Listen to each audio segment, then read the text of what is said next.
everyone. Welcome back to the Salty Bible Podcast. It is your hosts, Scott Zorn, and me, Blair Soto. We are in Revelation 14. It is season 3, episode 13 today. Scott's just shaking his head because he's warned me that there's a lot of, what would you call it? Not a disagreement, or is it a disagreement? I don't know. Different interpretations There's of this? different interpretations on this chapter. At the end of this chapter. Okay. We'll get to that. It'll be the end of our episode. But Okay. yeah, and differing opinions on it. It's not like the scholarly world is angry about it, or there's not a tussle or a tug of war or anything. But I find myself in the minority position, and yet I feel like I've got a good case. Okay. But I'm going to, since you're the pure blank slate student, I'm going to let you. Pure is such a nice word. Yeah. Uneducated would be better. I prefer pure. Yeah, pure, Sure. Innocent, blank slate. Yeah, I know nothing. I've never read this chapter in my life. No, I know. That's what makes it so cool. When I read it, I'm going to go, okay, Blair, what do you think? I can't wait. Nothing like the hot seat. Okay. Yeah, exactly. Okay. You are the spotlight at the end of this thing. No, I just got off a week in Michigan, so You had a week. I had a week. I'm not going to go into all that here. No, you just talked about it in church. Go to church. Yeah. Go to, what was it? FCC, April Morris. Yeah. April 19th on our YouTube. You can hear You're all about it. Oh, and when I got home, after all that happened to me in Michigan, I got home, my toilet handle broke. Oh. So I had to go fix that. Then I had to mow the grass. And then, I was. Did you do it in a short and t-shirts like you said you were going did. to? Wow. I did. I am impressed. But the sun was out, and I got to sweat a little bit, even though it was 50 degrees and blowing wind. You're working With hard. the sun out, and you're blowing through tall, thick grass. Mm-hmm. It's out of control right I now. had to get it done because my dog didn't have a place to. She'd get lost. Her bathroom was too tall. It was. It's up to her ears. Poor Winnie. It's up to her ears. It was. She's like tiny. She's 7 pounds. She's the cutest little thing I've ever seen. She's so cute. Yeah. But she's like, Papa, I need you to go out there. And I can't go, or I'm going to go on your kitchen floor. My bathroom is not working. My bathroom's broken too. Exactly. The Zorn family was in trouble with the bathrooms. Bathrooms were having a hard time yesterday. Yeah. But we're okay now. Everything's in place now. It's Monday morning for me, for you, and James went on the potty for the first time today. See, here we go. A lot of bathroom chat today. It was a big deal. Oh, wow. We were so excited. Ross and I were like literally throwing a party. Did he cheer? Did he get excited? Yeah. Oh, yes. Oh. And we thought he was like full of it. Like, okay, you're going to go. He keeps saying he's going to go. And then he like pretends, or he won't let us take off the diaper, and he'll sit on the potty with the diaper on. I'm like, no. That's not how it works. My guy, this is like not, I mean, it's a step in the right direction. But none of our kids were potty trained before 3.5. So he's officially the most advanced kid we've ever had. Oh, wow. Yeah. Well, congratulations. I know. 'Cause so that means diapers are slowly going to leave your existence forever. Forever. Well, until, grandkids. But I'm not buying those. No. That's not on me. No. I'll change them. That doesn't bother me. Not one bit. No. But I ain't buying them. That's fun. No shot. And you know what? So I figured I'd throw some positive potty news in there for everyone's listening pleasure. Yeah, I had to go fix the handle before I could go mow. And then when I started to mow, it started to rain, so I had to go sit down, talk to my parents, watch a show, and then I went back outside, and I'm like, okay, it's sunny now. I can go mow the grass. That was the reset you needed to your week. No, I think like a 12-hour sleep would help. Did you get that? No. Oh, I woke up at 4:00 this morning. Don't know why. Horrible. Never do that. Fell back asleep at 5, thank goodness. Oh, good. Okay. Gained it back a little bit, but so maybe the barometric pressure is messing with you or something. The weather's been weird. Tomorrow's gonna be 50s today, 80s in the next few days. It's weird. Perfect. Weird Illinois April weather. The weather will be perfect tomorrow. Exactly. Someone put on the internets. The interwebs. The interwebs. World Wide Web. It said, it was really hilarious. It said, spring is the friend who always says they're on their way and hasn't even left their house yet. Yeah. So true. But see, in Illinois, spring shows up and then, oh, wait, I forgot something, and walks out the door. Leaves. And then comes back again for a few days. And it's like, oh, I got to go. I forgot. I got an appointment. But they're out the door. Yeah. Could you just stay? Consistency is all we're asking for. We don't look. March and April are even back to February. Just zero consistency on the season. No. Only in May does it start to gain some traction. And even then, I've been here at this church. Yeah. May 20th. I don't know what year it was. Can't remember. Before COVID.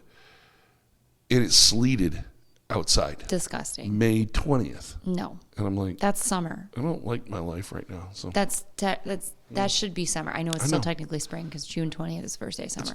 May 20th is really close to Memorial Day weekend. Should be summer. Yeah, that's summer crazy. Stuff. Yeah, we had Crazy. We had some of our staff over from the gym to ceremoniously burn the team training room flooring that needed to go. And, we replaced it. It looks beautiful now. And we've been saving it to literally set it on fire with the staff because we were so done with that flooring. With 80 degrees and beautiful. And the kids are in their tank tops and shorts and jumping on the trampoline and doing, tag around the whole yard. Next morning at soccer, it's 42 degrees. Yeah, it's crazy. And I think it was my fault because I put my winter coat away. Yep. I went up to Michigan without a jacket. Oh. And Saturday. It was Saturday. Saturday I was like, it was frigid. What? It was so cold. Yeah. It was so cold. But it's like when you get your car washed. It's gonna rain. Well, I did my car wash in the rain. Yeah. In reference to that YouTube video from FCC on April 19th, go listen to that story because you did wash your car in the rain because you had to. I had so much mud up in the parts of the car I didn't know I had. So. Oh my gosh, it's so funny. All right, we got to jump in. Our time is precious today. So we just finished on chapter 13, 666. Not to worry about it, not to get too crazy about it. Don't get sensational about it. Yep. It's just a reference to either man or incompleteness, lack of 7, a parody of 888, which is Jesus' number. Gematria, they call it numerology. It could be Therion the beast. It could be Neron Caesar, though not a strong reference, but it's possible. Basically, be wise and figure out what's fake and what's real. That's what chapter 13 is all about. A lot of mimicry going on. And you picked up on that faster than I did after 5 years of seminary. Congratulations. You're a great teacher. Oh, no. You're a great teacher. I don't know about that. And I love to learn. So keep it coming. Yeah. The nerd is in the building. So for sure. Chapter 14, I'm just going to read, a paragraph, and then we're going to dissect it. And then we'll go to the next paragraph and dissect it because I think that's how this needs to go. Okay. So 14 says, Then I looked, and there before me was the Lamb. We know who the Lamb is, right? Mm-hmm. Jesus. Standing on Mount Zion. Now it's Jerusalem. That's the Mount of God language. And with him, 144,000 who had his name and his father's name written on their foreheads. We know where that reference comes from. Yes. That comes from chapter 7, when God's people are sealed. Yes. Who can stand. And who can stand. Yeah. And they can stand. Mm-hmm. And we know it's not a literal number. No. It's a symbolic number. 12 right. times 1,000. This is all of God's people, because the next phrase after 144,000 was, and I saw a multitude that no one could count. Yeah. That was chapter 7. Yeah. I heard a number, then I saw a multitude. And I saw way more than that. You still got that in your brain. It sticks like glue. It's a steel trap up in there. If I'm interested in it. If I'm not interested, it's out. Well, I hope you're interested in most of this. Clearly, yeah, it's sticking. It's sticking. Obviously, there's a callback here to chapter 7. He's written about the 144,000. That hasn't come up since then, and now it is. It's going to come up twice in this chapter. So, and the Father's name is written on their forehead. So the name of the beast was 666, but the name of the forehead, 144,000. We're differentiating those who follow the beast and those who follow God and the Lamb. Yeah. Okay, it's on their foreheads. And I heard a sound from heaven like the roar of rushing waters, like the loud peal of thunder. So you have a roar of rushing waters is in Ezekiel 43, Old Testament prophet Ezekiel, when the sound of rushing waters is like the sound of the Spirit of God coming out of the reconstructed temple. That's the imagery. And Ezekiel's apocalyptic too. Oh. So it's very much like Revelation in the sense that it has imagery and metaphors. And one of those is the rushing waters. And that's the presence of God, the Spirit of God coming out of the temple. Loud peal of thunder, that would take us all the way back to Mount Sinai and other places where God's presence is. It's just like a loud peal of thunder. It's scary. Big language. It's kind of a little scary. Kind of scary. Sure. Then the sound I heard was like that of harpists playing their harps. This is probably where we get the imagery. Cherubs playing harps in heaven. Mark and I, when we were taking this trip to Michigan, we have always said to each other for 25 years, we said, if heaven is me on a cloud playing a harp, no thank you. I don't want it. It sounds like a vacation to me. If that's the only thing I've got to do all day is lounge around, plucking at a harp, trying to figure out how to make it sound nice. Okay. I could get down with that. But for eternity? Yeah. I'm not a musician, so... Yeah, but I think if eternity is what we've got, you've got time to learn. I'm just glad this is symbolic language. For sure. I can't imagine that that's what God has planned for us for eternity. Little cherub babies playing harps. Do good, do my mission, and when you get here, I'll lay you down on a puffy little cloud and I'll give you a harp. And that's what it's all about. I just can't fathom that the God I've come to know is really wanting that for us. But here's probably where most important thing you can do in eternity: lay down, play that, play a harp. Good luck. That's good. It gives like Ferris Bueller, like not a single lesson. Snapping into it. We had a lady at my previous church that knew how to play the harp, and it was fantastic. Incredible. It's a beautiful for instrument. Weddings, for funerals. We had her. I think she still plays. I don't know. When played well? Doris Pickett, shout out to you. I don't know if she'll ever hear this, but hi Doris. Doris, the harpist, she's amazing. Oh, thanks. All right. So I heard the sound of the harpists playing their harps, and it says they sang a new song, a new one, before the throne and before the four living creatures and the elders. So we're back to chapters 4 and 5, where we're around the throne of God, the four living creatures and the elders. All of creation is worshiping God. No one could learn the song except the 144,000 who had been redeemed from the earth. So he's going to teach you. Here's how you play the harp. Don't worry, there's a music teacher in heaven. Clearly. Oh, man. I just want to be the nerdy... I want to be in the nerdy scholarly circle in heaven where we're all just talking about... I think he'll let you. ...what we didn't know about the Bible. And by the way, just another shout out here. Marty Solomon does the Bema Discipleship podcast, and he was one of the main speakers at this conference I was at last week, and I got to meet him. So I got to meet one of my theological heroes, which was really cool. Very cool. Super cool. Nice guy. And we had a good nerdy talk about chiasms and all that in Scripture. They say don't meet your heroes, but here you are doing it and loving it. I do it. It's fun. Yeah. And it was fun, you know. That's cool. I never got to meet Michael Heiser, but he died. I've met N.T. Wright and of course my dad, right? Yes. I met him when I was born. It's a pretty quick introduction. And 54 years later. Sure. Still talking. Guys, you didn't have a choice but to meet your hero in that case. That was thrust upon you. Yeah. I have not met the Bible Project guys, but now I have met Marty Solomon. What you brought to church from what you took away from Marty Solomon's speech at that event on Sunday was very cool. Did you like that? It was very cool. Back to the Future? Yes. And I was like, nobody loves this movie more than Scott. That was a great tie-in. It was fantastic. Oh, he did it. It's very cool. He created that. And I was like, I didn't even ask him for permission to do it. I don't think he cares. You shouted him out. You gave credit where credit's due. Totally. But, walking into the future with your back to the future. It was very cool. It was really cool. So the one can learn the songs at the 144. I don't even know why. Why did I bring him up? There's a reason. We'd have to listen to it back, and I'm not going to do that. Okay. We're going to find out in a few weeks. That's what we do, Scott. I know. It's called a tangent.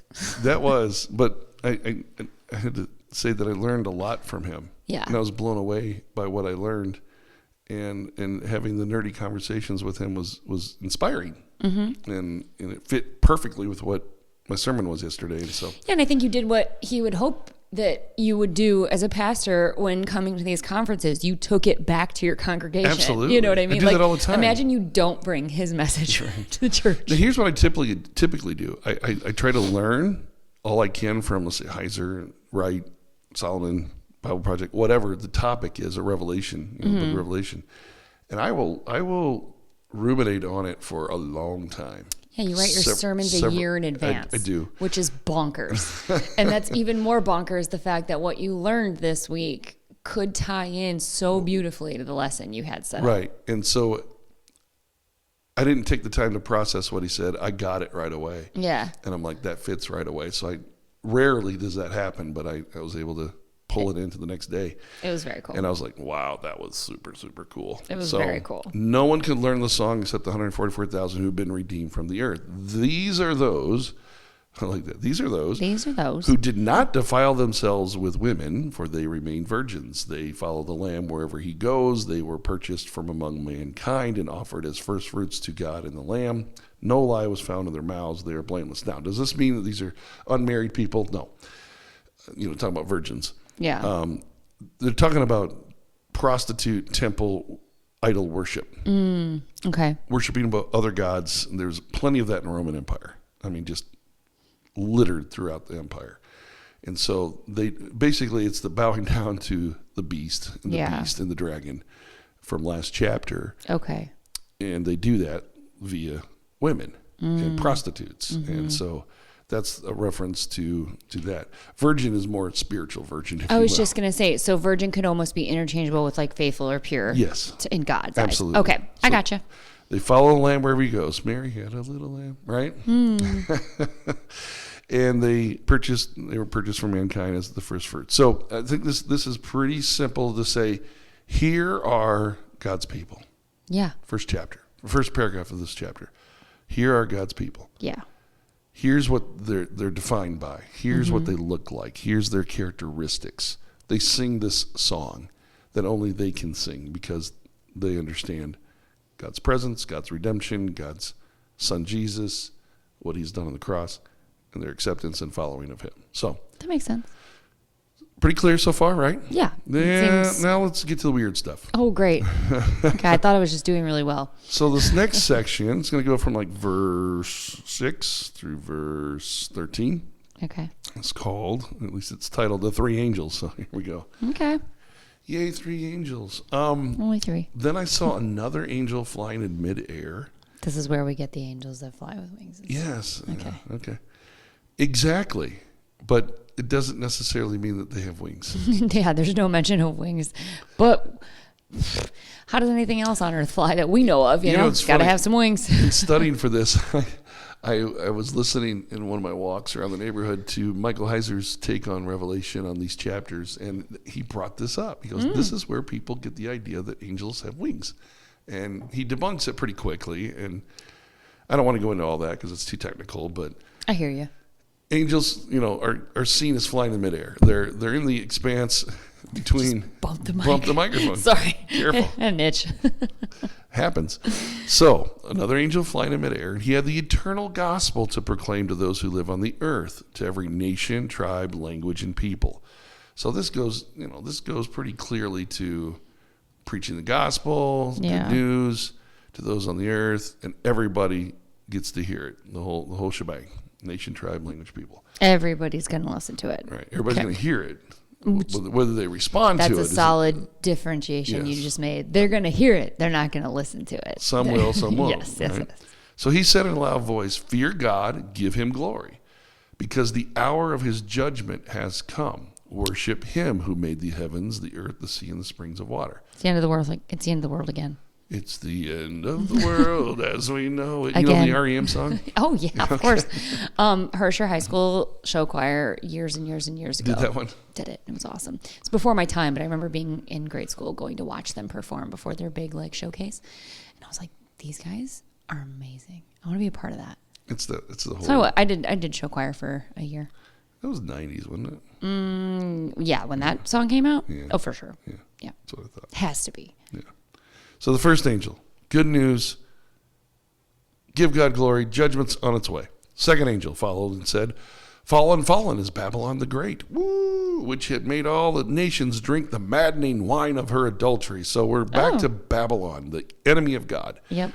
Fallen, fallen. Now this comes from several places in the Old Testament. Isaiah 21, a lot of Isaiah 21, Jeremiah 51. Are a couple places in the Old Testament that have this phrase "fallen, fallen" is Babylon the Great. So, the Old Testament enemy empire of God, Babylon, that started back in Genesis 11. Right. And is now being described as every empire that opposes God along the way. So it can be Babylon, it can be Persia, it can be Greece, it can be Egypt, it can be now Rome, and it can be in the future, it turns into Russia, China, anywhere, even really. Even I was just gonna say. Even America can be opposed to God and His will. People within America For can be, sure, yeah. and so. Babylon is just a statement of God's enemy. Mm-hmm. And we know that from John's days, he's writing to this audience, they see that directly as Rome. I mean, their world, this is Rome he's talking about. And it's fallen, and what did they do? They made the nations drink the maddening wine of her adultery. So they killed a lot of people, and wine is essentially the same as blood. We're going to find that in the end of this chapter too. Okay. And you're going to see this again in chapter 17 and 18 with the woman who's on the beast, and she has the drunkening blood dripping down her lips. The description is just so... Oh my gosh. Very Halloween-y. Grotesque. Yeah, it really is. So that's how they see, like, they martyr Christians, and their blood is being celebrated, in the streets, and okay. so... But the second angel is saying, hey, judgment's coming. And one of the first things it said is Babylon is judged and fallen. Good. Yeah, right? that's good news. Third angel followed them and said in a loud voice, if anyone worships the beast and its image and receives its mark on their forehead or on their hand, they too will drink the wine of God's fury, which has been poured full strength into the cup of his wrath. And so this is where it gets... Full strength. Yeah. Yeah. I don't want half strength. Yikes. Give it to me. Now, here's where I'm gonna teach for a second, okay? Okay. How do I go about this? God takes the blood of saints, even the blood of his son Jesus, and turns it into redemption. Totally. Right? So we're washed in the blood of the Lamb, right? That's baptism is kind of like being baptized in the blood of the Lamb, even though it's water. We use water here, but, More symbolism. Symbolism, right. So it's, even though Babylon is murdering Christians and their blood is being spilled, God will symbolically scoop up their blood, pour it into a cup of his wrath, and make his enemies drink it. Okay. Is that... it's disgusting, but I'm picking up what you're putting down. Okay. I am. So it's the judgment language. It's judgment language, right? Oh man, it's like it's almost like that's an extreme threat, but it's almost like when your kids do something that they shouldn't be doing, and it's like this is gonna sound insane to equate this, but like when I've just had it with my kids being on technology. And you say, like, I'm going to take that technology and I'm going to crack it over my knee and burn it in the backyard. Like, because that would really hurt them and destroy them. Yes, it would. And I'm taking what they are using and destroying them with it. Yes. It sounds insane to equate those things, but that's how I see it. It's like, oh, you're going to kill my people? Well, I'm going to take their blood and I'm going to mix it in my cup of wrath. And I'm going to make you drink it. Right. And that sounds like a really angry parent. But this is not an unbiblical concept. Right. I'm going to take you all the way back to Exodus. Okay. Moses is getting the 10 Commandments off this Mount Sinai. Aaron down below, they're impatient. They can't wait 40 days for him to come down the mountain, right? They can't do it. So what do? They gather all their jewelry and gold jewelry, make a golden calf. And they're like, oh, this is the God that brought you out of Egypt. This is your God. Worship this God. Moses comes down the mountain, smashes the tablets. He's like, you guys. And what does he do next? He makes them grind that golden calf into bits and pieces and puts them in their water and makes them drink it. You love it so much? Drink it. Drink it. Yeah. In this case, you have, and now listen to the text again, they too will drink. That is, those who worship the beast. And we just got done describing who does that in chapter 13. Right. They who have the 666, emblazoned on their foreheads and wrists. And they want their cake and eat it too. I can live for me, and I can be in charge. Right. So you have them, and it says in verse 10, those that worship the beast, will drink the wine. What's the wine? Blood of God's fury. God's angry at what they've done to God's people, and they're going to drink the shed blood of the people that came and, at full strength. Oh, full strength. Poured out full strength in the cup of his wrath. And so that's grotesque, but judgment. It's clear to me. Okay. Yeah. That to me is... I want that to just hang in your head. Okay. Stick it in your brain cells. Put a pin in it. Boom, boom, put a pin in it. There you go. So, next, they will be tormented with burning sulfur. Well, let's stop there. Sulfur goes back, for me, to Sodom and Gomorrah. That's what it makes me think of too. God rained down burning sulfur. That's an image, another metaphor of judgment against evil. Okay. So they will be tormented with burning sulfur in the presence of the holy angels and of the Lamb. So they'll be witnesses to the downfall. Yeah. So Jesus and his divine counsel, if you will, are in the presence of judgment of burning sulfur on these people. Okay. And the smoke of their torment will rise forever and ever. And that's Sodom and Gomorrah all over again, smoke rising up. There will be no rest day or night for those who worship the beast and its image, for anyone who receives the mark of its name. So we're going back to chapter 13. This call, so that is like, okay, if the first paragraph we read was all about, okay, these are God's people. This is the angels coming out saying, judgment, it's coming. And you who are not God's people, look out, right? No rest. It's not going to look good. For those who worship the beast in its image.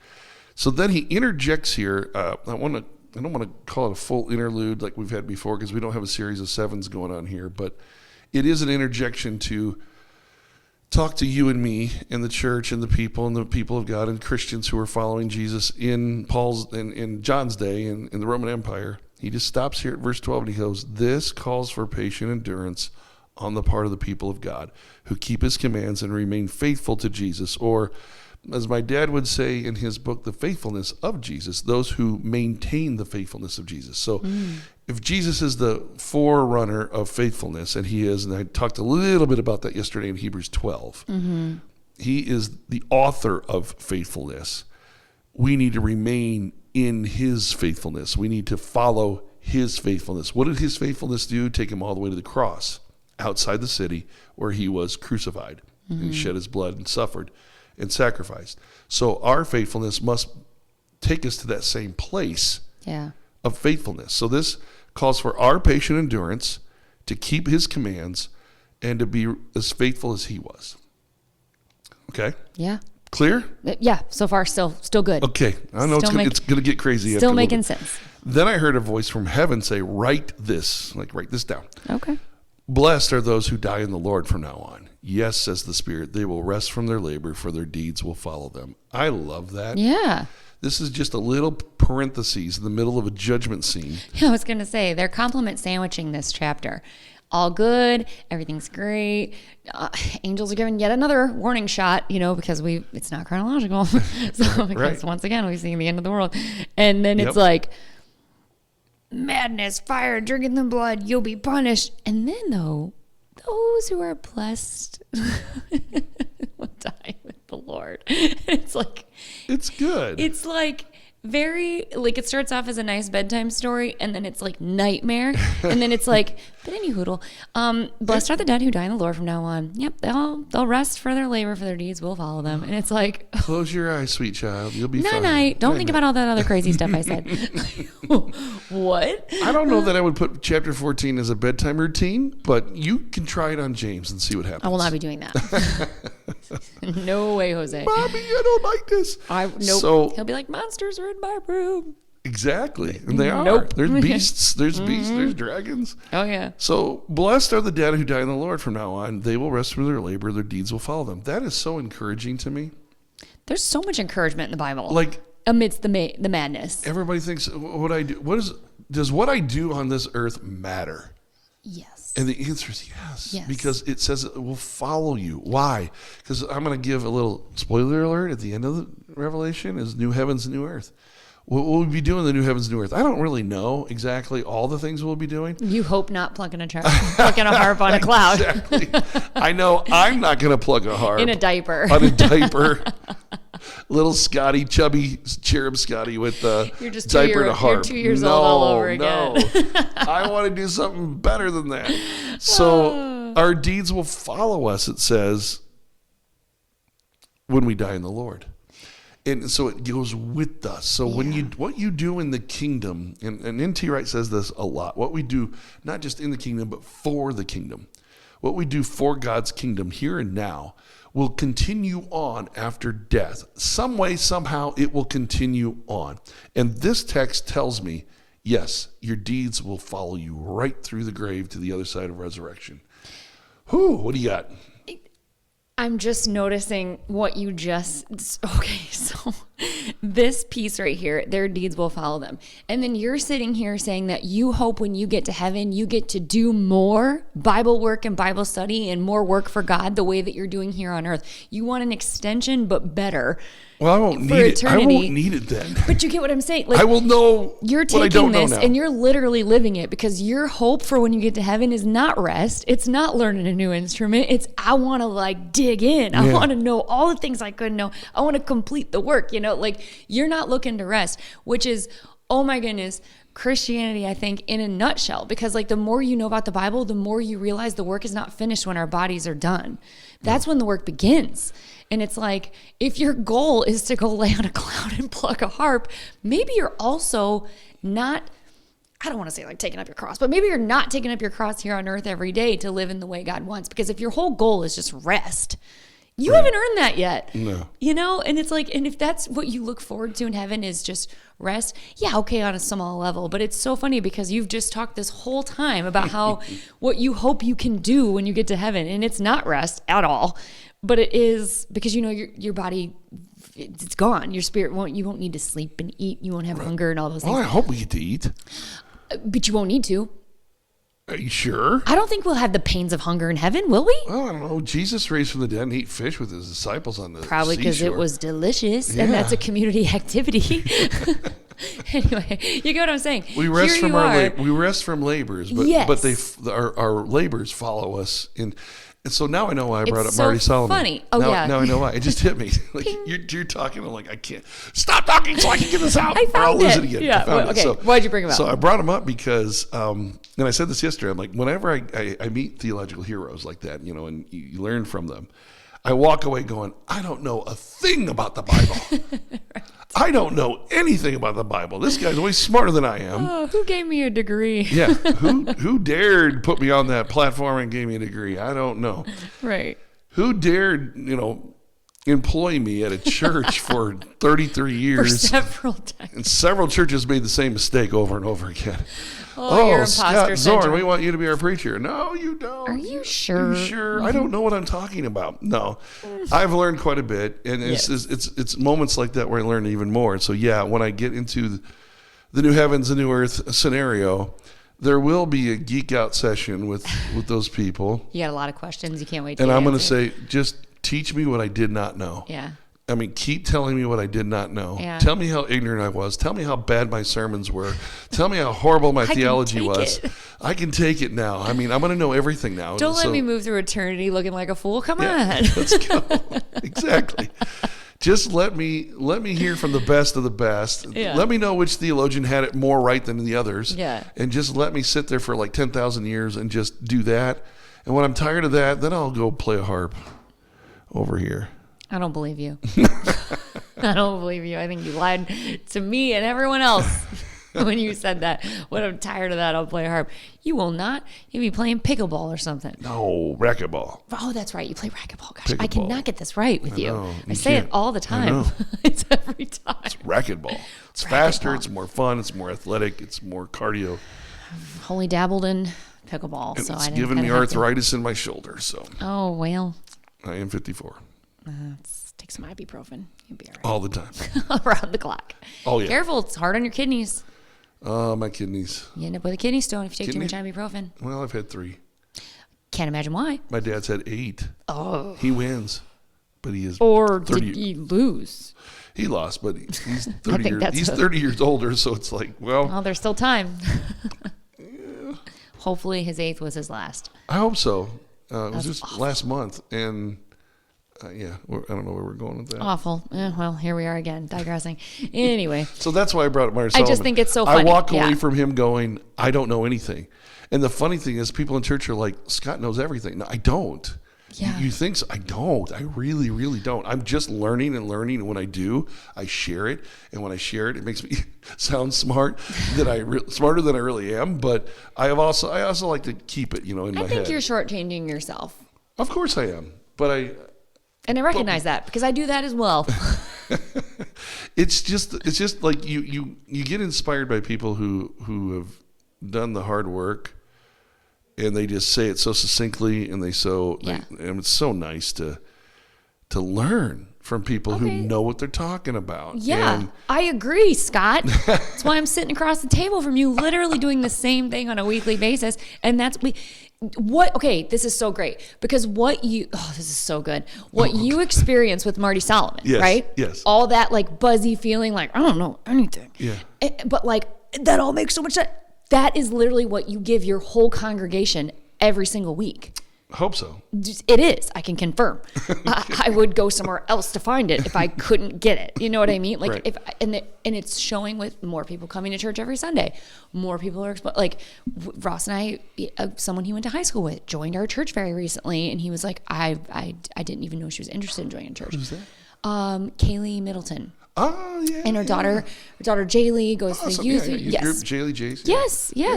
So like he was like, oh my gosh, she just like showed up. It's so great to see her. They were super good friends growing up. Oh, cool. The first wedding Ross and I ever went to was Kayla's wedding. So and her mom has been coming with her too. Yeah. So it's just like if you weren't and she couldn't go on Sunday. So if you saw me on my phone on Sunday, it's because she was Facebook messaging me. She's going, where's the link to church? I can't make it today. So she's like engaged. Oh, cool. Because she's learning, and she even says, I think she wrote on social media at some point, like, I love how relatable you make these lessons because they go deep and make me feel like I can do something with it. Cool. So what you get out of Marty Solomon is literally, it's the same thing, and then you're taking those things and giving them back to us in a much faster manner than 54 years later, right? Yeah. I'm trying to filter it through quickly. This week you happen to go quicker than normal. Yeah. A concept that he shared, and I'm like, oh my goodness, that's what I'm talking about tomorrow. Yeah. I've got to share that. I can't not share that. So it's just so funny that you say they will rest from their labor, for their deeds will follow them, but you're like still trying to do the most in heaven. Right. Like in the afterlife, Scott's like, that is when the fun work begins because I need to know what's going on here. Yeah. What did I miss? Yeah. What did I miss? Yeah. You want like a report card. Yeah. I want the Apostle Paul. What's higher than John. A doctorate? Yeah. I don't know. You want to be just like all knowing. Supreme theologian. I don't know what it is. Right. But I just want to I want Paul to okay, obscure passages, dude. You really messed with the church for a long time with these words, and we couldn't get it right. Tell us what you meant. Yeah. John, what did you mean by these words? And, okay, we're going to get into it now. Okay. Speaking of theology that we have no idea what we're talking about, I'm about to read this last paragraph of this chapter. Weird words. The harvesting of the trampling of the winepress, and I'm going to say this first. A majority. Okay, yeah. Okay. A majority of scholars see and interpret this passage one way. Mm-hmm. A minority, including N.T. Wright, by the way, that's what I was reading when you came in the office. I was like, oh, what does N.T. Wright say? I think I remember what he says about this. And he kind of agrees with where I'm headed, where my brain heads. Okay, it's a bit polarizing, not in a violent or outbursting not in a bad way. way. It's just people have differing opinions about how to interpret this particular passage of Scripture. Okay, when we get into it, the front paragraph's pretty easy. The last paragraph's the hard part. Okay, okay, let it rip. First paragraph. Verse 14, I looked, and there before me was a white cloud, and seated on the cloud was like one like a son of man. Okay, with a crown of gold on his head and a sharp sickle in his hand. That is clear. Nobody argues this. Imagery of Daniel 7, the Son of Man coming to the Ancient of Days in Daniel 7. So, and Jesus designates himself throughout the Gospels as one like the Son of Man, and he's in a cloud, and so. This is the coordination of the humanity of Jesus as being king of all the universe and coming to the Ancient of Days. It's ascension language. It's, oh my goodness, it's clearly Daniel 7, okay? And he has a sharp sickle in his hand. Then another angel came out of the temple and called in a loud voice to him who was sitting on the cloud. So he's calling out to Jesus, take your sickle and reap, because the time to reap has come. For the harvest of the earth is ripe. So he who was seated on the cloud swung his sickle over the earth, and the earth was harvested. All this harvest language, and of course we live in Illinois, so all of our farmers should understand this. Harvest language and Jesus, put those two together. It's clear that this is talking about the harvesting of God's people. Bringing them home. Or bringing heaven here. This is the good part of judgment. Okay. We just saw the bad part above us, right? Yes. We had God's people, yay. The middle cream of the cookie, is like bad. But be patient, right? Christians, your deeds will follow you. Because when your deeds follow you to death, here's what the harvest looks like. Mm-hmm. The Son of Man will harvest, and earth is ripe. And Jesus even talked about that, the harvest is ripe. The white harvest that he talks about in the gospel stories. And, it's ready to be. It reminds me of like the fullness of time talk, like when the harvest is ripe in the fullness of time. Like this is when he will come and he'll harvest his people. Whenever that is. Yeah, collect them. And there's no timeline on that. There's no secret code to decode to figure out where that's at. That's what I loved about what Marty Solomon said. Yes, he said this. I couldn't get into it as much, but I love what he said. He's like, pagans predict the future. Oh man, that was so good. It was so good to me. I was like, I got the same hit across the forehead Saturday when you guys got it Sunday. So pagans predict the future. They worship their goddesses. They worship the goddess of fertility for their future crops. They always want to push to the future, progress their way to the future. They think they can control it somehow. They can control the future, and manipulate it through worship of gods. Yes. Multiple gods and false gods. I need better corn. I'm going to worship the corn god. Right, exactly. That's not going to work. We probably have a corn god around here because we have Corn Fest. It's a Corn Fest president probably. Don't think we worship him. I think we just make sure he gives us a good party every year. The cool thing is they've asked me to open Cornfest now last year. With the prayer. With the prayer. I know. I missed it last year. I know. Nobody was there. Nobody heard it. But remind me again. Give me enough notice and I'll be there. It's the first night. It's Wednesday night. So cool. Yeah. I love that our town does that. I know. I love that our town does that. That's super cool. So anyway, I like what Marty Solomon says. The Jewish positioning is to walk backwards into the future. While you're looking back to see what God has done for you. So that I didn't say this clearly enough, so that whatever is happening in the past that God has done informs your present. Can I handle the situation I'm in now? Can I handle the hardship I'm going through now? Well, you don't look forward. Look back and say, yep, I can, because God has done this before. Yeah. We're proof right now that we've got through everything we've ever been through. He did this for Moses. He did this for Elijah. He did, and you just name the names. Mm-hmm. He'll do it for me. Yep. That's what Hebrews 11 and 12 is all about. The only way you look forward is the blazed trail, the race marked out for us, and it's very narrow. It's only as wide as the body of Jesus. Mm-hmm. He's the one who blazed the trail of faithfulness, and so we're walking backwards in that blazed trail, looking over our shoulder from time to time, but always looking back, not like the pagans, predicting the future. We're just taking steps backwards, confidently knowing, like, he's got me. I'm not going to hit a brick wall. I'm not going to trip and fall. Right. I'm just going to keep stepping backward. Being faithful. And I'm just going to watch all the goodness play out that has happened so far. And that's faith. It can be a bit blind sometimes when you feel a little lost. Can I share with you one more thing that Marty shared that I didn't share yesterday? No. I'm just kidding. Yes, you can. Okay, we move on. No. Yeah, you when he was talking about moving backwards, he took us back to Genesis 3:15, where it says, the serpent's offspring and the woman's offspring will have strife and enmity between them, and he will crush your head, you will strike his heel. So what a serpent does, when he's thinking metaphorically as a snake, latches onto your ankle, boom, the mouth. But he's like, God's people are called to keep walking. Because when you walk, you stomp the head of the serpent. And so in Romans it says, didn't think about that. That God will crush the head of the serpent under your feet. Romans 16.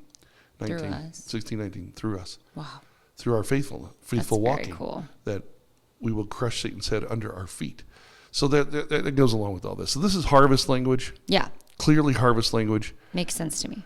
Son of Man, clearly a Jesus figure. Mm-hmm. He's called upon to finish off the He's harvest. a reaper, but he's not so grim. And Michael Heiser brings this up. The angel says, take your sickle and reap. It's like Jesus is taking a command from an angel. That sounds weird. But if we understand it in the sense that the angel is just what he is, he's a messenger. He's a messenger from God. Yeah. And Jesus has said, not even I know. Right. Only the Father knows. Exactly. So he got word, and he was like, Precisely. sweet, I've been waiting. Yeah. We've all been waiting. The messenger has come to tell him it's time. And he That's does. cool. And so here it is. That makes sense for me. Yeah. So that paragraph is pretty good. Here's the last paragraph that we're going to... Ay. All right. Another angel came out of the temple in heaven, and he too had a sharp sickle. Oh. Still another angel who had charge of the fire came from the altar. Now, listen to the language here. Who had charge of the fire came from the altar and called in a loud voice to him who had the sharp sickle. Take your sharp sickle and gather the clusters of grapes from the earth's vine, because its grapes are ripe. Just like the harvest was ripe, the grapes are ripe. Okay. Mm-hmm. The angel swung his sickle on the earth, gathered its grapes, and threw them into the great winepress of God's wrath. They were trampled in the winepress outside the city, and blood flowed out of the press, rising as high as the horses' bridles for a distance of 1,600 stadia. Well, that's a stadia. Yeah, I know. And my notes say... I feel like this is so obvious to me what this means, but maybe I'm dead wrong. So stadia, just so you know, 1,600 stadia is like 180 miles. Whoa. Of blood. That's a long trail of blood. Of wine. Okay, blood flowed out of the press. It says blood. 180 miles. A lot. It's a lot. It's just saying... Far. A lot. It's far. Far. Yeah. Okay, I'm going to stop. You give me your take on this.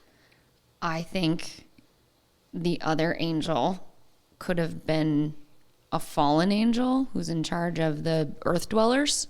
I don't know. That's my first take, because he too had a sharp sickle. It's mimicry of the Jesus having the sharp sickle. I don't know. He could just be another angel tasked with cleaning up the mess of the earth dwellers. But the fact that they're grapes plucked from the earth's vine, and its grapes are ripe, like they can't get any worse than this, and they've had so many chances, they're done. So it's time to harvest them as well. And they've been warned that God's wrath is coming.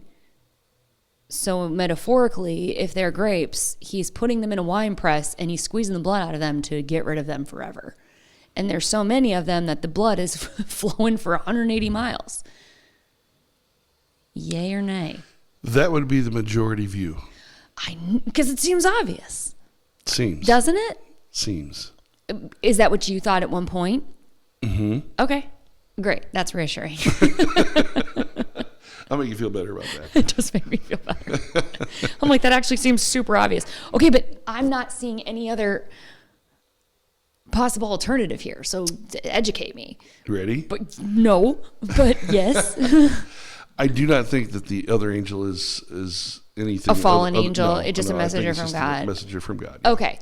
So okay. Because he didn't want Jesus to have to do it. Is that what Jesus is in charge of the followers of Jesus? It's a good observation. Okay. I don't know if I have an answer for that, to be honest. And okay. There's two angels here.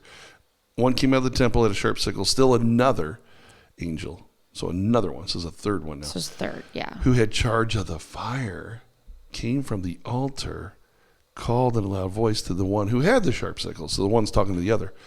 Now harvest the grapes of the earth's vine. And then when they gathered up the ripe grapes, they threw it in the winepress of God's wrath. Now go back to what we talked about earlier in the chapter. Full strength, wine, blood. Right. Whose blood is this? That's the question. Whose blood is this? Is it the earth dwellers, the evildoers, the ones who follow the beast and worship the beast and, fall down to the dragon and the two beasts? Or whose whose blood is the wine that we're talking about here? The gathered grapes going into the winepress of God's wrath. What did we say earlier? That God will use the blood of his martyrs in full strength into a cup of wrath and make his enemies drink it, right? Majority view is that this all comes from Isaiah 63. This is taken from there where the blood is, like God goes out and tramples his enemy in Isaiah and gets his robes stained in blood. Okay, that's imagery from the Old Testament.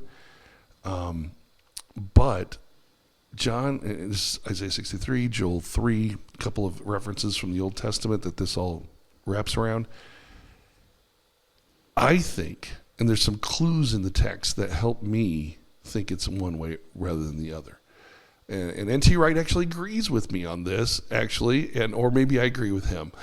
Okay. I think it might be more the other. We agree. Yeah. We're on the same page. Yeah. He probably wrote it long before I did. I'm sure of that. And I always give the heroes credit, right? So take your sickle, the cluster of grapes from the earth's vine, throw them into the winepress of God's wrath.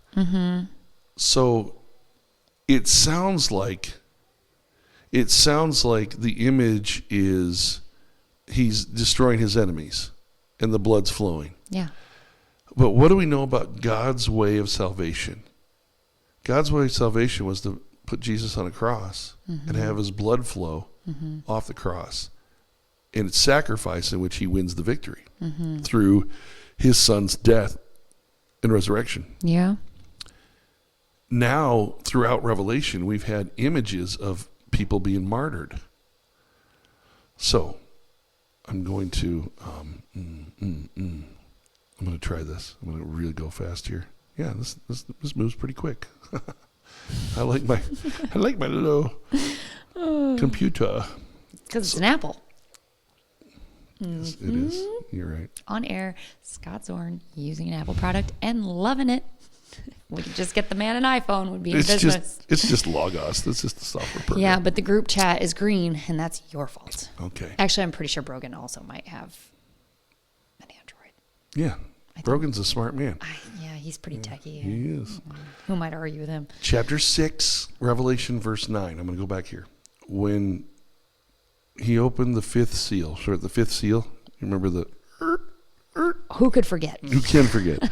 Not me. The fifth seal, I saw under, what's the word? The altar.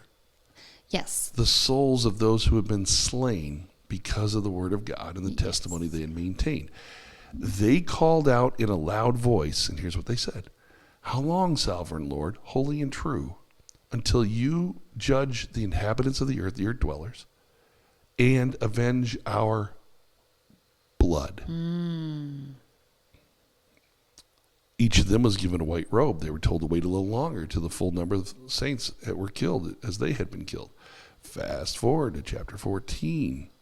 What does the text say? I'm just using words that connect Scripture, interpreting Scripture type of methodology here. Okay. An angel came with a sharp sickle. Another who was in charge of the fire came from where? From what location? The altar. We're locating altar language. Yep.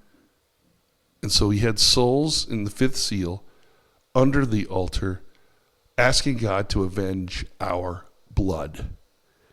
Now you have an angel coming from the altar saying, gather the grapes from the earth's vine. They are ripe. The time has fully come. Swing it, gather it, and throw it into the winepress of God's wrath. That's the first clue for me is the altar. Yes. Okay, the second one is even more pronounced. Okay, if we think in terms of how God redeems the world and how God brings about his kingdom business is through sacrifice, is through the blood of martyrs. God does something with that. Like we read earlier in the chapter, that wine is put into a cup of wrath and the enemies are made to drink it. Yeah. Just like Cain and Abel. Cain kills Abel, and then God says, your brother's blood cries out to me. Blood spilled, blood shed gets God's attention. For sure. God uses that, I think, as a motivation, if you will. He doesn't need it, but because he uses it as his wrath. If I do that, he's going to know, because it speaks to him, or it calls to him, like he says, you can't hide that evidence. Like that. He's going to know. He's going to know anyway. But for sure, when blood is spilled from those who follow him, it angers him quite a bit. So he takes the blood, or the wine, as it said here, gathers it, early in the chapter, into a cup of wrath that he forces his enemies to drink, because they're the ones that shed the blood of his people. Okay. If his people, let's just say it this way, if his people represent the grapes and they're getting crushed in the winepress of God's wrath, God uses the blood of saints to judge the wicked. And so he's asking for the sharp sickle to gather these grapes, God's people in their fullness, from an altar position. That takes us back to chapter 6. And he says, I'm going to press it down, and the blood will flow for 180 miles, and I will use that as judgment of my wrath on the enemy. So Christians' blood becomes God's wrath. Here's why I think it's so. They were trampled in the winepress. So it says they were gathered, they were trampled in the winepress. It's the location of the winepress that gets my attention. Outside the city. Outside the city. Who was trampled outside the city? Whose blood was shed outside the city? I know now. Yeah. His name is Jesus. Yeah. Outside the city. And you know what? There's another martyr in Scripture that was martyred. His blood was shed violently with stoning outside the city. Do you know who that is? I will tell you. Acts chapter 7. His name was Stephen. And Stephen was this martyr. We'll get into that in about this summer. I'm going to be preaching on that. Okay. But Stephen was martyred outside the city. So this phrase, outside the city, draws my attention just as much as the altar. Altar draws my attention to souls under the altar, avenge our blood, martyrs. Yes. Outside the city is the ultimate martyr, Jesus on a cross. And it just points to this innocent blood shed, but God uses the winepress of that blood being flowing out as his cup of wrath against his enemy. And so all of this chapter is about harvest. It's about a positive, like. So when they're trampled and Christian blood flows out, that actually makes sense, because that would wash the land of the sin of the grapes. I understand grapes of wrath now. Yeah, it comes from this. Yeah, I was like, from grapes of wrath. Grapes of wrath.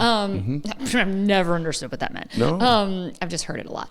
But that would make sense, that if those who were waiting to exact the revenge for their death in the name of God, and if that blood was used to wash the earth of what the grapes did, now through their sacrifice, the new heavens can now come to the new earth, because it's been washed clean in the blood.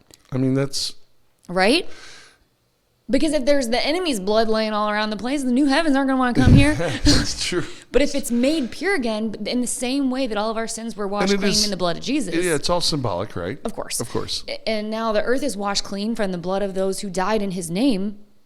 And we've eliminated the enemy. I think Jesus took care of all that with his blood alone. Okay. I mean the physical earth, because they love their earth. Right. You know? But our blood is mimics Jesus. And so that's why I tie these together, because it's the winepress is outside the city. The place where the angel starts this harvest of grapes is the altar. And those two, that altar word and the outside the city phrase, tie back to believers or Jesus's sacrifice and martyrdom. And therefore, I make the conclusion that the wine is the blood of the saints. And then earlier in the chapter, I mean, we saw it earlier in the chapter, where he pours it full strength, right? He pours full strength. Where are we at? They too will drink the wine of God's fury, which has been poured full strength in the cup of his wrath. What is the wine? Yeah. Whose blood is it? And I think that makes sense, because if it's as high as a horse's bridle, they're drowning in it. yes, They're going to be drinking it. yes, They don't have a choice. Right. For as far as 180-mile radius, Right. we are going to be drowning in that blood. yeah, They're going to drink it. yeah. And I think that's like, it's not like he's handing them a chalice. No, He's like, you're going to drink this blood. right. And I think that makes I don't sense. think the grapes are the enemy. That's what I'm saying. I don't think the grapes are always. Vineyard language is in Old Testament times and in Jesus when he says, remain in me, I remain in you. I'm the vine, you're the branches. And so it's vine language. Vine language is the vineyard language. It's Jesus in God's vineyard is God's people. Tied to us. You remain in me, I remain in you. Now, there is language where God goes out and tramples the winepress, if you will, the language of Isaiah 63, and it's his enemies and his blood gets on his robe. But John likes to transform images and transform metaphors into something greater. Because then we're going to find in Revelation 19, which I'm getting ahead a little bit here, but it says the warrior, the white one right on the white horse, Jesus, has blood on his robe, just like in Isaiah 63. But Isaiah 63 comes from the blood of the enemies. Revelation 19 is his own blood is on his robe. Wow. His own sacrifice. And if it weren't for the fact that all through Revelation, you find martyrs. People who've died because of their testimony. We're going to find more who are beheaded because of their testimony in Revelation 20.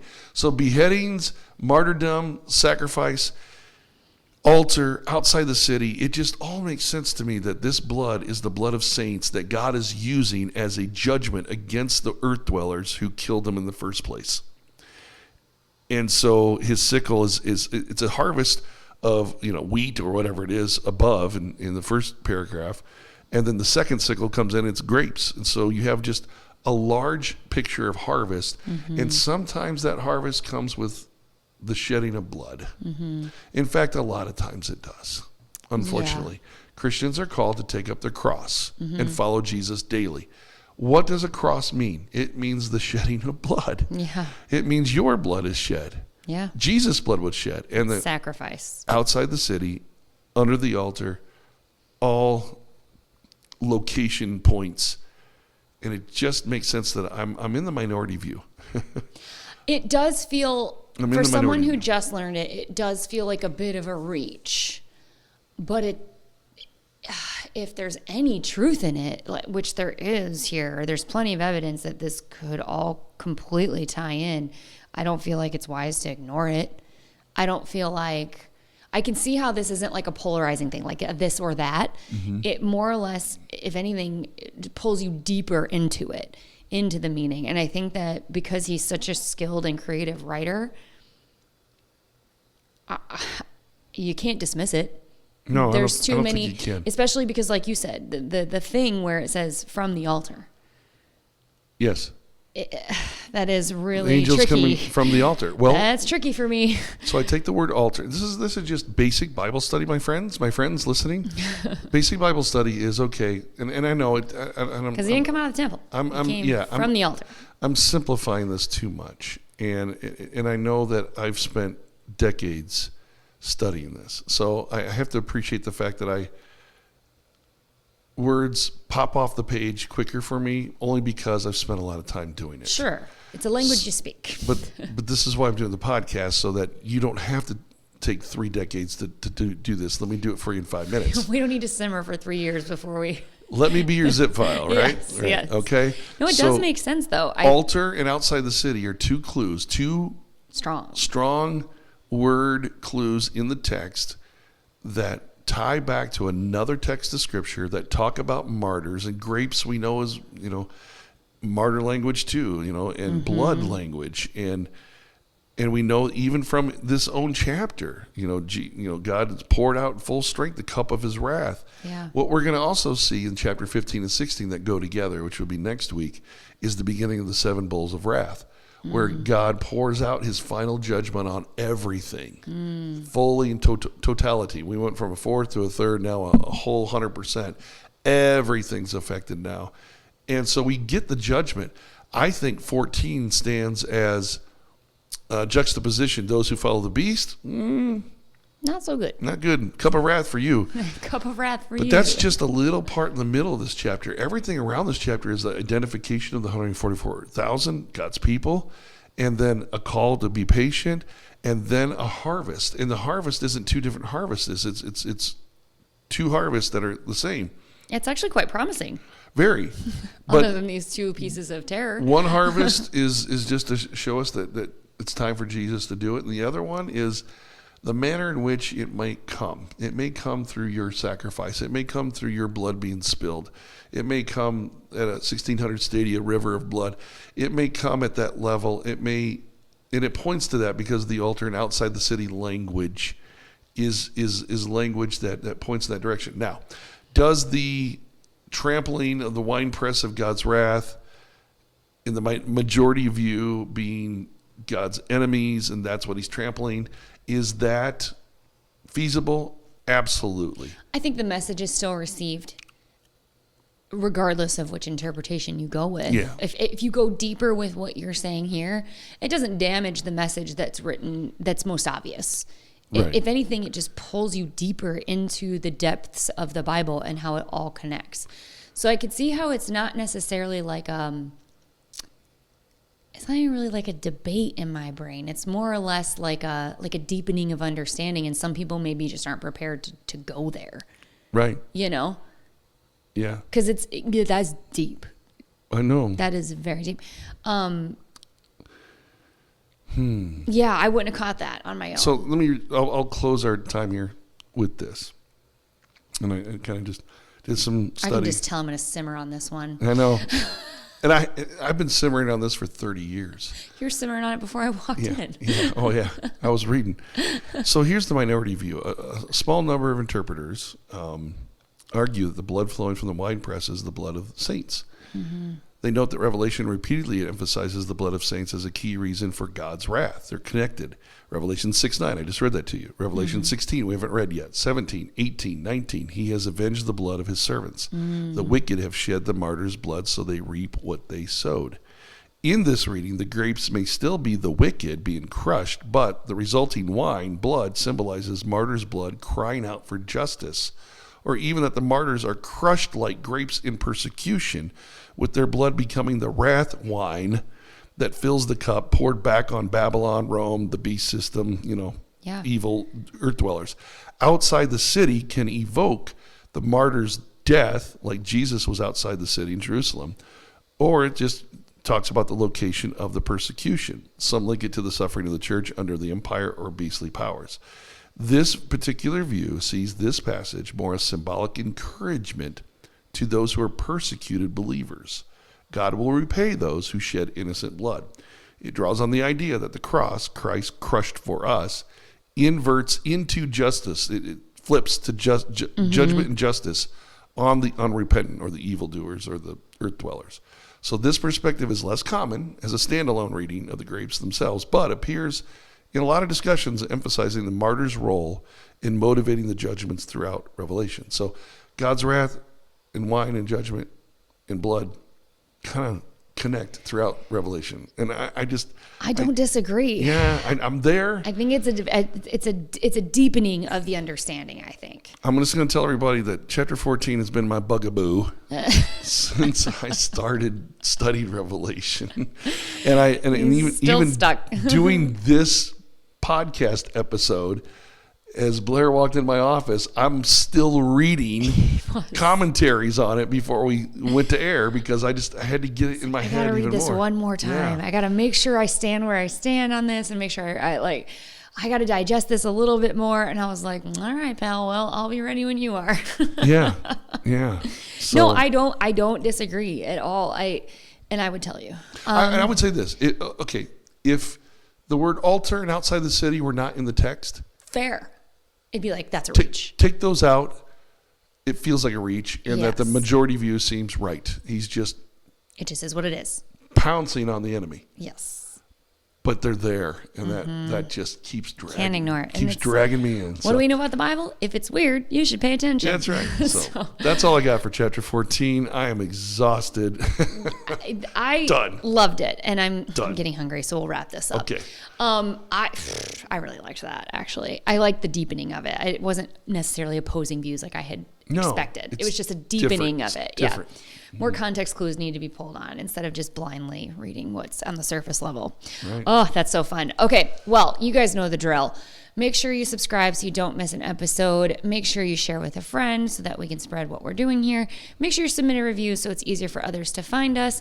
And don't forget, if you have a question, send us an email at saltybiblepodcast@gmail.com. Yay. We will see you guys next week for Revelation 15 and 16. And 16, another combo episode. 15 is a very short chapter, so we're just throwing off my count. Yep.